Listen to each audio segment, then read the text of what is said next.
Mukhang may lalabas na naman ng katotohanan dito nga sa ina ni Farah na si Aling Belen. Dahil nga aaminin nga niya ito sa wakas ang tinatago-tago niyang sikreto na magkapatid nga itong si Farah at si Lucy. Dahil na rin matagal na rin itong kinikimkim pa ni Aling Belen. Hindi nga niya ito inamin mismo sa kanyang anak na kapatid nga niya talaga ito sa ama, si Lucy, dahil hindi nga matatanggap nga ni Belen ang tungkol nga sa nagiging asawa nga na una ng kanyang ama.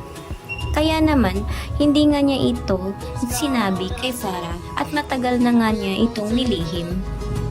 At ngayon ay oras na nga upang ibunyag na niya ang totoo sa kanyang anak dahil alam naman niya na wala na ngang pag-asa pa na makakalabas pa siya sa kulungan dahil dinagdagan na naman ni na Lucy ang kanyang kaso. At upang palabas nga siya nito ay kailangan na niyang sabihin dito nga kay Lucy ang totoo. Nang sinabi nga niya ito kay Farah ay hindi nga ito matatanggap ng babae dahil hindi nga niya ito at wala nga itong patunay na magkapatid nga sila.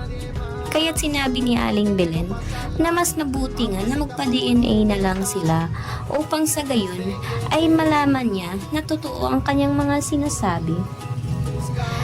Subalit paano nga ito matatanggap ni Farah na kahit anino nga nito ni Lucy ay hindi nga niya ito matatanggap at hindi niya mapapatawad. Kaya't ngayon ay sasabihin na nga ni Aling Belen dito kay Lucy ang totoo.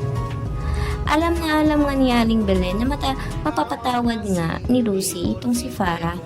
Subalit nga, paano naman ito mapapatawad ni Farah?